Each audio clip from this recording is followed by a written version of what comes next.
The best thing about working with Marissa is that you always have someone to bounce off. I think when you work for yourself, sometimes you come to that trap of being very secluded and isolated, and because we work together, we still might work from our own respective homes, but we can always bounce off ideas together, have a sounding board of like, is this right? Are we doing the right thing?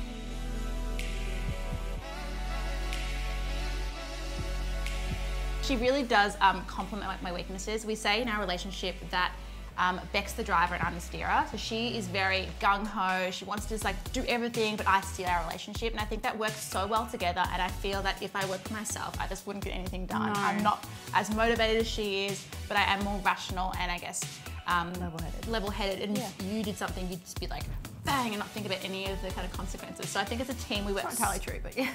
I think as a team we work so well together.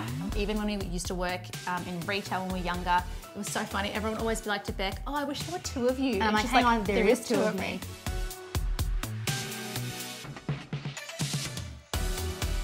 I think what I learned from Rebecca especially is she's actually very, very good at interior designing and styling. I really surprised myself, to be honest. Yeah, I think being visual people, being in our industry, we have a natural inclination to visually appealing things and making things look cohesive, especially with our outfits, the way we style. But Bec really translated that so well through, I guess, a renovation, through couches and fixtures itself. She did a fantastic job and I was really impressed with her. I was like, well done, Bec.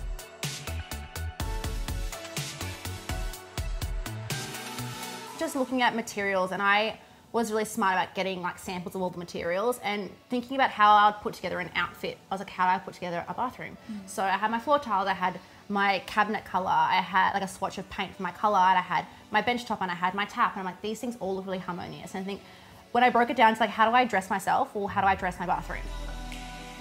Especially because we wanted this house to be a way that for our business we can take a lot of beautiful content. And so it still kind of had to make sense for Twice Blessed in our aesthetic. And I was just really lucky that my hubby actually just loved everything that I presented to him. And he's like, yeah, all good, done. And so it was actually super seamless in that aspect.